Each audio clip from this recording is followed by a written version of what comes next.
el capítulo 1 de los Colosenses.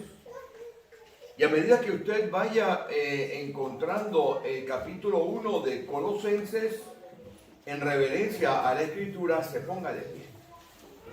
Y leeremos el capítulo 1 de Colosenses.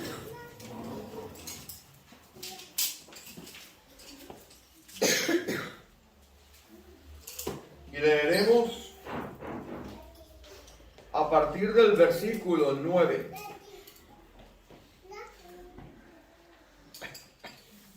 Capítulo 1 de la epístola de Pablo a la iglesia en Colosas. Amén. La iglesia hermana de aquella que estaba en la Odisea y otra iglesia llamada Hierápolis. En esas tres congregaciones. Con mucha seguridad se leyó esta epístola. Leeremos a partir del versículo 9 y lo haremos de manera antifonal. Significa que cada uno de ustedes lee un versículo. Yo leo el primero y después va leyendo otro de ustedes, lee el siguiente y así hasta que culminemos con el versículo 14. Amén. Leo yo el primer versículo, el capítulo 1, versículo 9 de la epístola de los Colosenses. Por lo cual, también nosotros, desde el día que lo oímos, no cesamos de orar por vosotros y de pedir que seáis llenos del conocimiento de su voluntad en toda sabiduría e inteligencia espiritual, en tu palabra. Pedimos que tu Santo Espíritu revele, Señor, a nuestro entendimiento, Señor, abriendo los ojos de nuestro entendimiento, la grandeza, la profundidad de lo que hay aquí, Señor. Que esta palabra, Señor, que hoy vamos a hablar, vamos a reflexionar en ella, engrandezca tu nombre, Señor. Entre en nuestro entendimiento, en nuestra alma, en nuestro espíritu y haga, Señor, lo que tú quieres que la palabra haga. Pedimos, Señor, que las meditaciones de nuestros corazones y los dichos de nuestras bocas sean agradables a ti. En el nombre de Jesús. Amén. Pueden tomar asiento, hermanos. No sé si ustedes saben, pero yo soy un verdadero apasionado de la historia. De hecho, me gusta leer historia a montón. Y en estos días veía una serie que está en el YouTube, que es del canal de historia. Y la serie traía a unas personas que estaban dando vueltas en una grúa del medioevo para que esta grúa levantara grandes piedras. Y de inmediato recordé una fecha en la cual nosotros llegamos a España la primera vez, por allá por el año 2000 y tanto. Teníamos en nuestra casa en Miami mascotas, siempre hemos tenido mascotas. ¿Saben lo que es mascotas, no? Animalitos de compañía. Gato, perro, tortuga, hasta llegamos a tener en una oportunidad un animal que en Venezuela le llaman morrocoy. Tortuga grande. Es una tortuga grande de tierra que se perdió, desapareció, aquella tortuga. Se fue de la casa del patio y desapareció. Y cuando veníamos para acá, para España, teníamos un perro al cual queríamos mucho. Ese perrito lo regalamos a una familia y cuando llegamos a España empezamos a buscar una mascota para nuestros hijos. Arturo y David, nuestros hijos, estarían alrededor de los 8 años, 7 años, y estábamos mi esposa y yo pensando cuál mascota podríamos buscar para nuestra familia. No queríamos perro, vivíamos en un pequeño piso, no queríamos perro. Los gatos tienden a destruir algunas cosas. Yo sé que hay gatos muy pacíficos, hay personas que tienen gatos que son muy pacíficos. Y una tortuguita nos parecía, que ya habíamos tenido una tortuguita, nos parecía así. Y decidimos comprarle a nuestros hijos hámster. ¿Saben lo que son esos ratoncitos? Los colocamos en su jaulita, que teníamos la jaulita, y a mí me gustaba salir a ver los hámsters porque tenían una ruedita, no se lo conocen. Y los hámsters salían por la mañana y entraban en la rodilla y daban vueltas, daban vueltas, daban vueltas, daban vueltas, daban vueltas. Y es que no iban a ningún lado. No avanzaban. Y yo me pregunto, muchas veces la vida espiritual nuestra no es así. Muchas veces no pasan muchos años que usted va a una congregación, 20 años, 30 años, 40 años. Muchos kilómetros, muchas reuniones de oración, muchos estudios bíblicos. Y cuando está usted en la tranquilidad de su casa, usted se da cuenta que no está avanzando. Y hoy, mis hermanos, si Dios lo permite, esta escritura y algunas otras que vamos a leer hoy, nos dirán las claves de cómo podemos avanzar en nuestra vida espiritual. Porque hay una diferencia entre venir a la iglesia empujado muchas veces por circunstancias, por nuestras madres, por nuestros hermanos, por nuestros tíos, por nuestra familia, que venir a la iglesia con la alegría y el gozo de servir a Dios. Y muchas veces, y le puedo decir que a lo largo de 41 años que tenemos ya en el Evangelio, me he dado cuenta que muchos de nosotros terminamos siendo como unos hámsteres espirituales, en el sentido de que vamos a la congregación y no adelantamos nada. Y una de las primeras claves que tenemos que tener claro nosotros para saber cómo hacer para adelantar está en esta escritura que hemos leído aquí.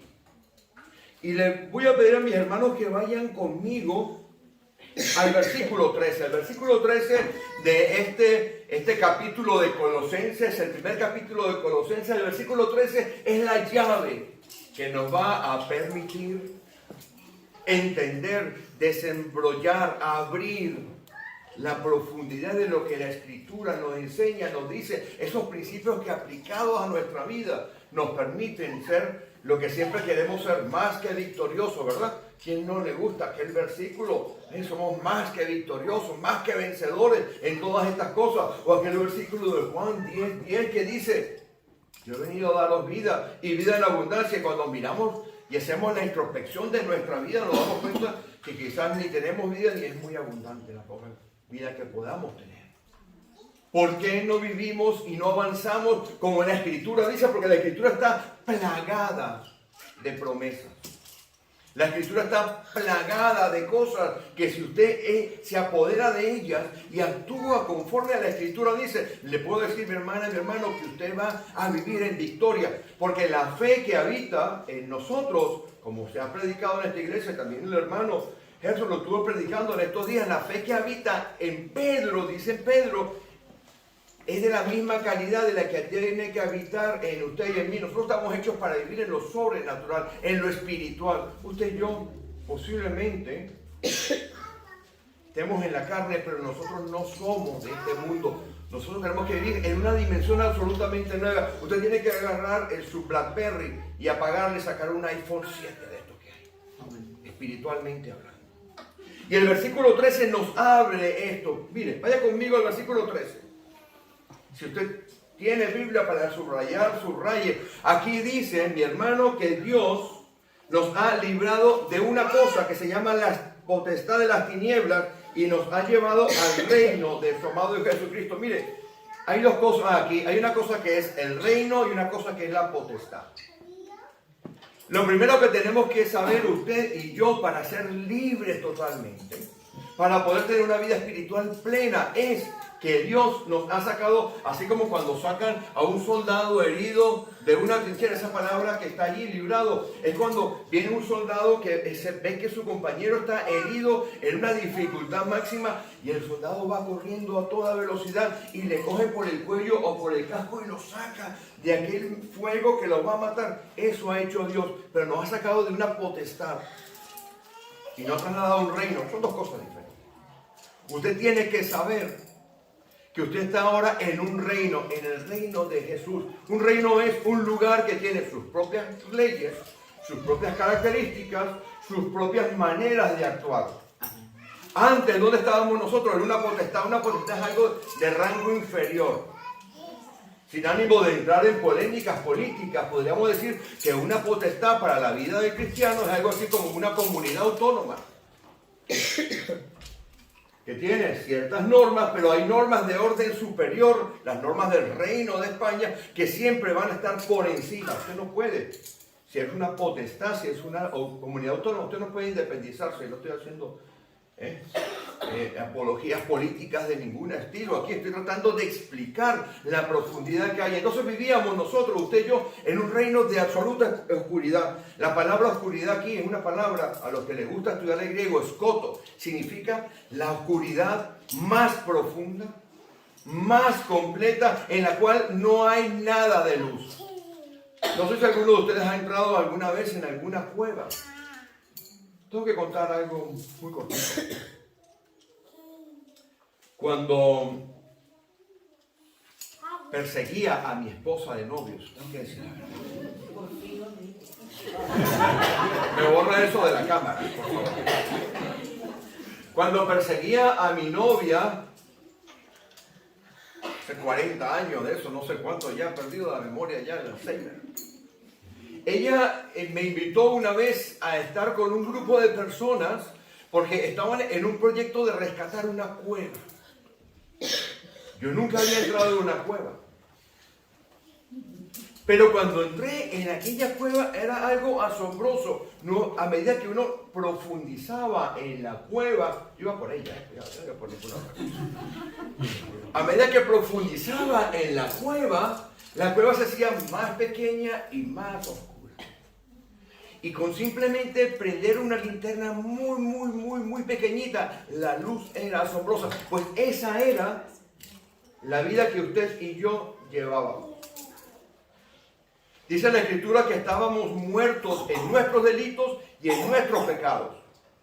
Esto es algo sorprendente porque no había esperanza alguna para nosotros. Estábamos en la más profunda oscuridad. Esa misma palabra que habla allí, que dice que encerró a los ángeles en prisiones de oscuridad, la palabra escoto, es la misma palabra que dice aquí. Es la única o pocas palabras en el griego hablan de una oscuridad de tal magnitud. Nosotros no tenemos una palabra para describir eso en el castellano. Tenemos que echar manos de adjetivos.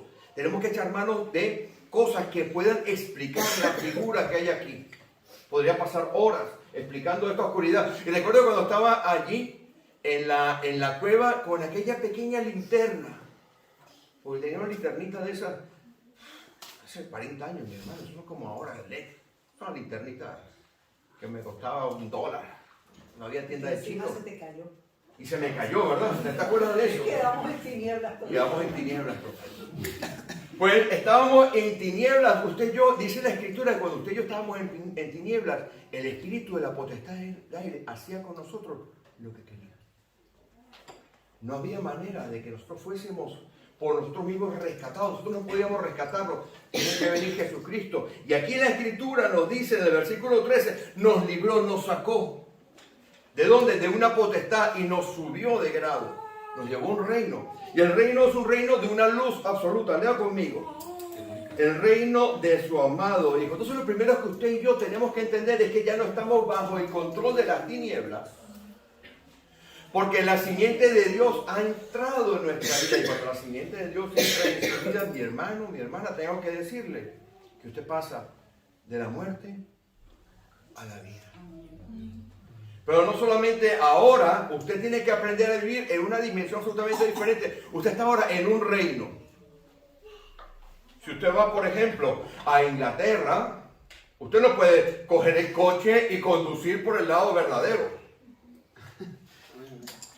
Porque las leyes del United Kingdom, del Reino Unido, indican que usted tiene que conducir por el otro lado. ¿Sí o no? Si usted se mete por allí a conducir por donde no tiene que conducir, miren, le van a freír a denuncias y le van a llevar preso. Bueno, usted y yo lo primero que tenemos que tener absolutamente claro y definido es que usted y yo estamos en una dimensión absolutamente diferente. Estamos en un reino diferente, en un Basilea. ¿Ha escuchado alguna ahí que se llame Basilio?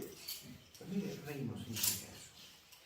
Y el reino de Jesucristo, ese que dijo, mi reino no es de este mundo, ¿se acuerdan? Cuando le fueron a prender Digo, mi reino no es de este mundo, pero tenía autoridad y tiene autoridad que podía mandar legiones de ángeles para defenderlo. Yo puedo orar a mi Padre y ustedes creen que no pueden venir cientos de legiones de ángeles, dijo el Señor en aquel momento. Pues usted y yo lo primero que tenemos que saber es que estamos en un reino absolutamente diferente. El versículo 13 nos dice que nos ha librado, nos ha sacado, pero nos ha implantado en un reino diferente. Vayan conmigo al versículo 10. Él lo hace porque Él tiene algo en mente para usted y para mí. Vamos a ver el versículo 10. Les animo, mis hermanos, que tomen ustedes notas porque estaremos paseándonos también rápidamente por el Antiguo Testamento. Él, cuando nos rescata a nosotros, cuando nos saca de aquel fuego cruzado, estando usted herido, porque tengo que decirle que usted estaba herido por el pecado que habíamos heredado nosotros de Adán. Estábamos heridos, estábamos allí. Entonces Él nos saca, pero nos saca con un propósito. No nos saca solamente para dejarnos allí tirados. Él nos saca con un propósito. Lea conmigo el versículo 10. El versículo 10 que Él dice que Él nos saca de aquella oscuridad y nos traspasa al reino de su Hijo. Nos hace repoblar. La palabra traspasar, implantar, es repoblar. Como hacían en la antigüedad, que mandaban gente de un pueblo para otro para repoblar. Cuando conquistaban un lugar, cogían unas personas y las ponían en aquel lugar, los trasplantaban. Porque los hacen nuevos. ¿Para qué? Aquí lo dice. Para que andemos como es digno del Señor. ¿Usted sabe que es triste? ¿Usted sabe que es triste? A mí no me gusta hacer funerales. Es muy triste. Me ha tocado hacer funerales de personas que no conozco. Pero sería muy triste. El funeral de personas que uno no conoce no tiene una formulita ahí, ¿no? Y uno hasta se defiende con esa fórmula, pero ¿sabe lo que es triste? Que usted tenga que hacer el funeral de alguien que ha estado 20, 30, 40 años asistiendo a una iglesia. Y haya que decir en el funeral que ha servido a Dios. Porque el venir a una iglesia 20, 30 o 40 años no necesariamente significa que esa persona ha servido a Dios. Porque el servir a Dios requiere lo que dice aquí, fruto en toda buena obra. Usted puede venir muchos años aquí, sentarse en la misma silla, pero si no hay ese plus adicional en su vida, usted no ha servido a Dios. Entonces uno tiene que ir a dar un funeral de cumplimiento. Cumplo y miento.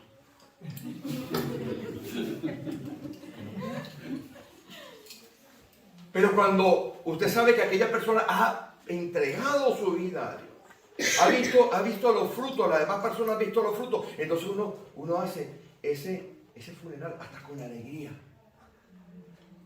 Hasta con alegría lo hace uno porque, como dice el apóstol, he corrido mi carrera. Ahora me espera la corona, la que me va a dar Dios, el juez justo. Pues no solamente me la va a dar a mí, sino a todos aquellos que aman su venida. Entonces, una de las cosas es que usted y yo tenemos que entender que ya no podemos vivir como vivíamos antes, sino que ahora tenemos que vivir dentro de las leyes, de las normas, de la forma que vive un hijo y una hija de Dios. Y para esto tenemos que ir a la vida de alguien llamado David. David nos enseña profundamente lo que hay. Y vayan conmigo a Hechos de los Apóstoles en el capítulo 13.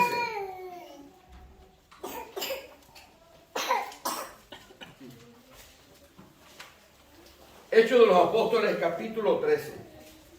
La manera de andar en dar fruto es conocer la epignosis de Dios. Porque la escritura que estábamos leyendo dice dar frutos en el conocimiento de Dios. Tengo que hacer una pausa antes de leer esto y explicar qué es eso. Tenemos en la escritura dos palabras en el griego original que usted las lee en la versión Reina Valera del 60 y son exactamente iguales. Se traducen igual, conocimiento. Hemos explicado en algunas otras predicaciones que esas dos palabras son gnosis y epignosis. La gnosis es el conocimiento que usted hace cuando usted aprende a conducir. Por ejemplo, usted trabaja en la gnosis. La gnosis trabaja en su cuerpo por aprendizaje, en la carne, en la mente. Porque somos cuerpo, somos alma y somos espíritu, ¿verdad? En nuestra alma, en la psique de nosotros, se implanta la gnosis, el conocimiento, porque cuando usted ve niños pequeñitos que son capaces de pintar y de tocar música de 2 años, eso no es un don, es una capacidad que está dada allí, que está implantada en el alma, en lo que él es, en lo que ella es. Y ahí es donde la gnosis empieza a trabajar. La gnosis trabaja por conocimiento intelectual. Pero la epignosis de Dios se implanta en el Espíritu de Dios, porque Dios, cuando viene a su vida, el Espíritu de Él entra a su vida y le da vida a usted, porque usted estaba muerto en delitos y en pecados. Entonces, para poder dar un fruto verdadero, usted tiene que tener una relación verdadera con Dios. Ahora sí vamos a esta porción. Versículo 36 del capítulo 13. ¿Quién lo lee? Porque a la verdad, David, habiendo servido a su propia generación según la voluntad de Dios, durmió y fue reunido con sus padres.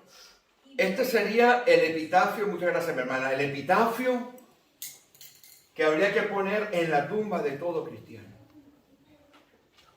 Aquí usted ve cómo David cumplió el propósito de Dios para él. Usted y yo tenemos, y lo voy a explicar también hoy, aprovechando que hay caras nuevas aquí, y así se llevan este concepto claramente definido. Está el diseño de Dios, está el propósito de Dios y está el llamamiento suyo. Son 3 cosas diferentes. Si Dios le ha diseñado a usted y usted se da cuenta de chiquitico, usted se da cuenta de pequeñito, si Dios le ha diseñado para que usted sea músico, para que usted sea lavadora. Yo he explicado algunas veces que el gran problema que tenemos en las congregaciones es que Dios le ha diseñado para que usted sea lavadora y usted se empeña a hacer microondas. ¿No cumple el propósito? No cumple. Porque el propósito, el diseño de Dios se aplica en el propósito de su vida y usted vive el llamamiento. El llamamiento se vive todos los días. Y este hombre que está aquí, David, entendió lo que él era, para lo cual le había creado Dios, le había hecho nacer. Porque tengo que decirle, mi hermana, mi hermano, que cuando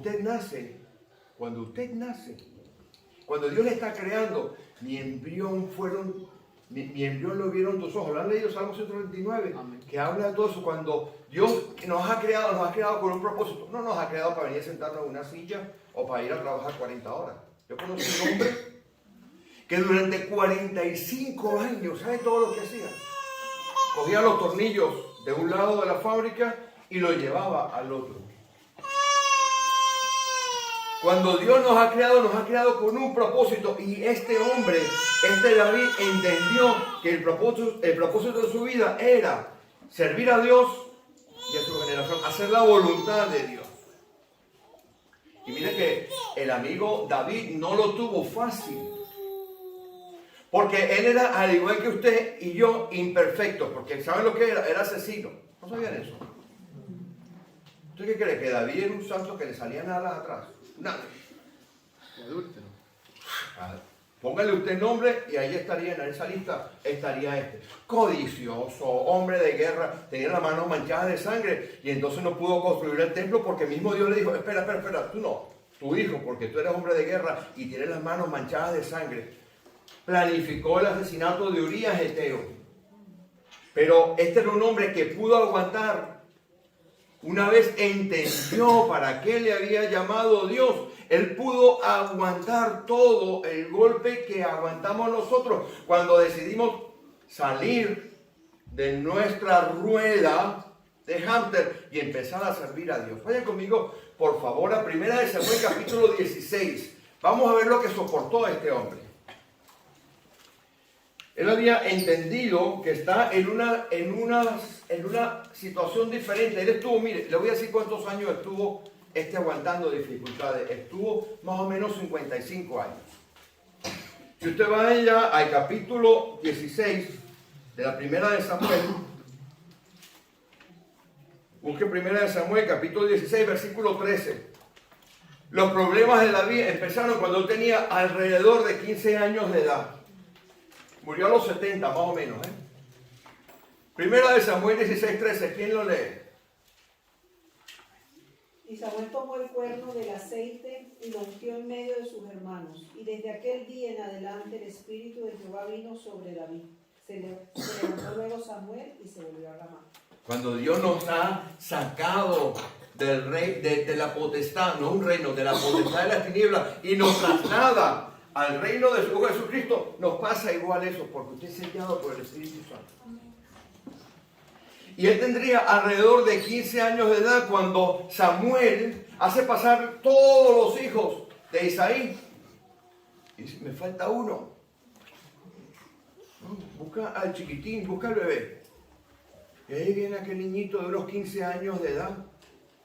Y Dios le habla a Samuel y le dice,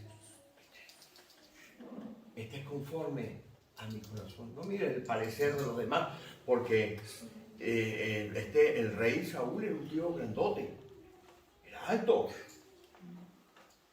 Y cuando viene David y se pone de rodillas, porque la unción, no sé si ustedes saben cómo era la unción del Antiguo Testamento, venía con un cuerno de más o menos medio litro de aceite, un cuerno de vaca, lo metía en el aceite y se ponía David así. Y venía y le echaban el aceite arriba. Por eso dice, porque es como el aceite que baja por la barba. ¿Saben el salmo, no?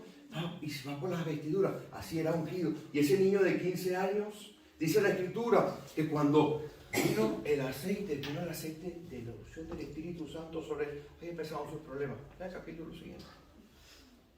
Y si usted va a 2 de Samuel, en el capítulo 5, en el versículo 4, lea, por favor.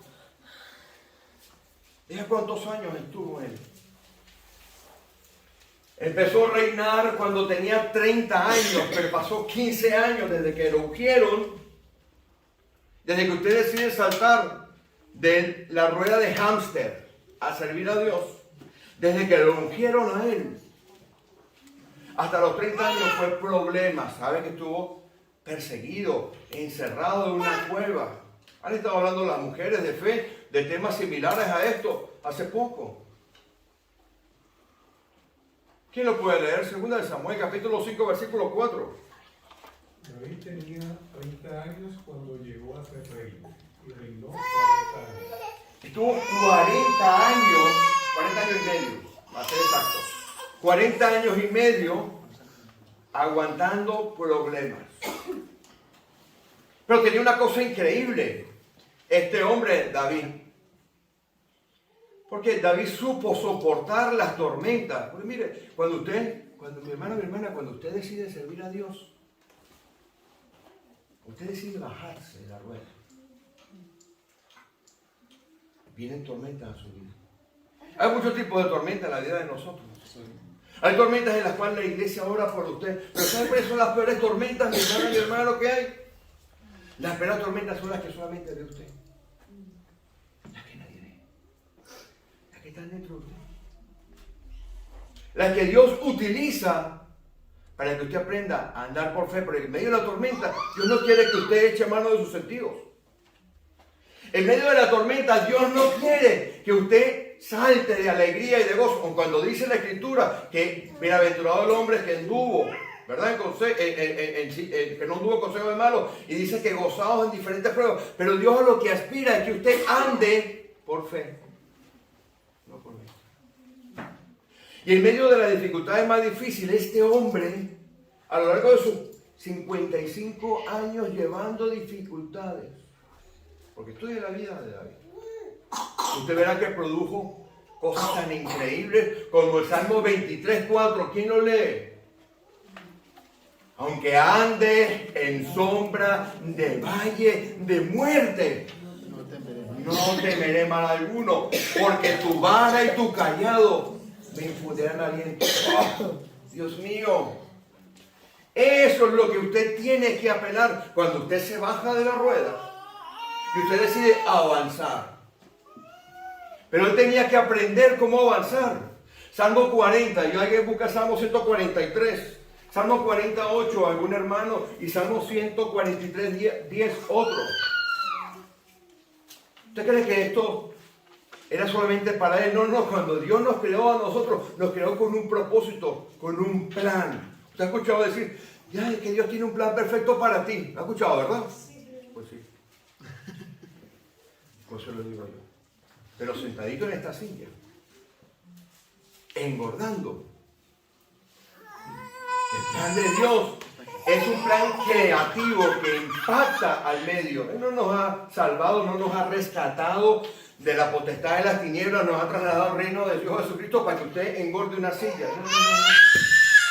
Dios nos ha rescatado con un propósito creativo, porque cuando le hizo a usted, Él ya tenía en mente lo que usted tenía que hacer. Está aplaudiendo la niña, bendito Dios. Aplaudo usted también, porque usted también tiene un plan que cumplir. Salmo 43, Salmo 48, búsquelo. ¿Qué dice? El hacer tu voluntad, Dios mío, me ha agradado, y tu ley está en medio de mi corazón. Esto es un salmo de David. Todas las dificultades que tuvo que enfrentarse David. Y mire lo que dice. Está ungido por el Espíritu Santo. ¿Cómo está usted? Dice en la primera de Juan, dice que todos tenemos la unción del Santo. Usted la tiene y yo la tengo. La fe que usted tiene y la fe de los apóstoles es exactamente igual. Eche mano de esa fe. Está depositada allí porque tenemos este tesoro en vaso de barro para que la excelencia del poder sea de Dios y no de nosotros. Mire todo lo que tenemos. Mire todo lo que tenemos. Y cuando él no sabía cómo cumplir la ley de Dios, Salmo 143, 10, ¿qué hacía? Enséñame a hacer tu voluntad, porque tú eres mi Dios. Tu buen espíritu me guíe a tierra firme. Señor, ¿qué quieres que haga?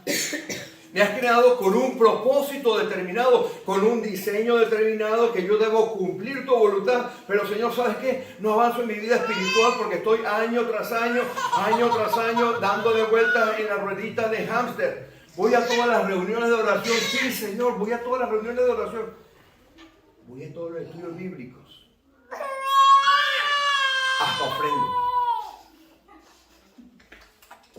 O no avanzo. No avanzas porque estás allí, en la ruedita de hámster. Entonces tienes que hacer esta petición, pero como Dios te creó con un propósito, con un plan en su mente, tú estás para cumplirlo. Es como tu ADN. Es como tu ADN. Tú eres único. Termino con un ejemplo en el Antiguo Testamento. Vaya conmigo a Esther, capítulo 4. Primera cosa que tenemos que saber es que ya no estamos en la potestad de las tinieblas, sino que ahora estamos en el reino de su amado Hijo Jesucristo. Tenemos unas reglas diferentes, unas leyes diferentes, somos hechos nuevas criaturas, por ende, vivimos de una manera diferente. Que cuando usted decide aceptar a Jesucristo como su Salvador, porque Él ha venido a su vida y usted ha aceptado a Jesucristo, el Espíritu Santo viene a morar en su vida. Viene a morar en su vida. O sea que la vida de Dios se implanta en su vida y usted con el conocimiento espiritual de Dios, no el conocimiento intelectual, eso no se va a nada. Pastor, yo me hice el Salmo 119. Y muéstrame los frutos. Ay, pastor, ¿qué es esa salsa? El vallenato, el vallenato, mira. Y el disco ese cuando estoy despechado, lo rayo. Frutos de labios que confiesan tu nombre. Esa es la misma palabra que fue traducido del hebreo al griego y que dice, si confesares con tu boca, confesar es como el peripateo, invitar a Dios todos los días a que Él tome control de tu vida. ¿Cómo eres tú? Ya no vivo yo, vive Cristo en mí. Y lo que me queda por vivir lo vivo en la fe del Hijo del Hombre que se entregó a sí mismo. Entonces, usted decide hoy bajarse. Usted tiene que ser como David. Preguntarle, Dios, ¿qué quieres que haga? Aquellas palabras, aquellas 5 palabras de Pablo, cuando fue descaballado. Pablo como que no sabía lo que estaba diciendo, las 5 palabras más importantes. Señor, ¿qué quieres que haga? Usted ve ya que en el capítulo 13 el Señor dice, apártame a Pablo, te agarraré para la obra que lo tengo llamado. Termino con este caso ilustrativo. Esther, el libro en el cual el nombre de Dios no aparece, pero la mano poderosa de Dios se ve en ese libro. Esther significa mirto o arrayán, un árbol con una flor muy bonita. Había una reina que dice que era preciosa, la reina Basti.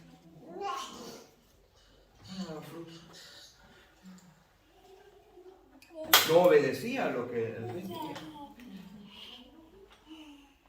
Tenía un montón de cosas, pero no la obediencia. Había que tener. Usted y yo hemos sido llamados a obedecer. El rey la descabalga y aparece por allí una joven llamada Esther. Hacen pasar a todas, busca el capítulo 3 y lo va viendo, hacen pasar a todas las mujeres. Y el rey se fija en una. Pero había un decreto para exterminar. El día 25 de febrero del año 473 de nuestra era, había un decreto que ese día había que matar a todos los hombres, a todas las mujeres y a todos los niños del pueblo de Dios.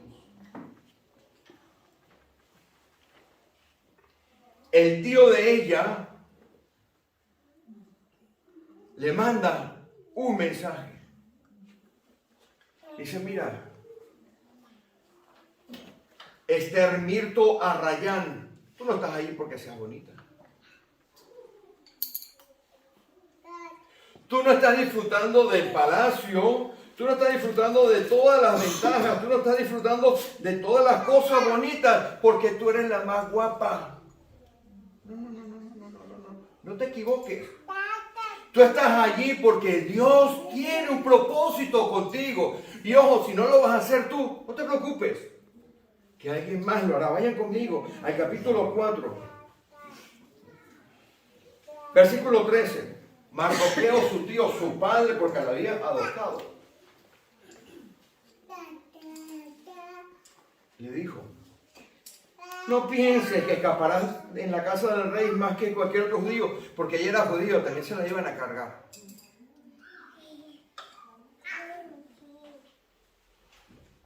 Porque si callas, si no te bajas de la rueda y no haces lo que Dios quiere que tú hagas, no te preocupes, el plan de Dios no se va a parar. Alguien lo hará, pero no serás tú. Pero tengo que decirte algo, Esther. ¿Quién sabe que en el hebreo eso es una afirmación? Lo voy a parafrasear, lo voy a leer como dice aquí. Dice, ¿quién sabe si para esta hora has llegado? Significa, tú has llegado al reino, no porque seas bonita. O no porque te hayan llenado de afeites y de cosas. Tú has llegado al reino para cumplir lo que Dios quiere.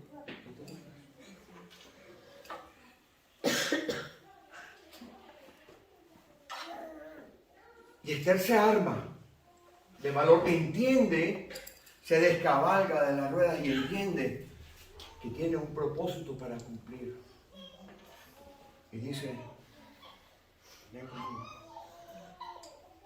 Versículo 16, la parte final, voy a ir. Y si he de perecer, que perezca. Yo le pregunto a usted ahora, ¿cuántos años en la congregación? ¿Cuántos kilómetros ha hecho en su vida para venir a la iglesia? ¿Cuántas comidas ha tenido usted en la iglesia? ¿Cuántos años asistiendo a todos los estudios bíblicos? ¿Pero ha entendido el propósito de Dios en su vida? ¿Sabe usted para lo cual le ha llamado Dios? ¿Se ha bajado usted de la rueda del hámster?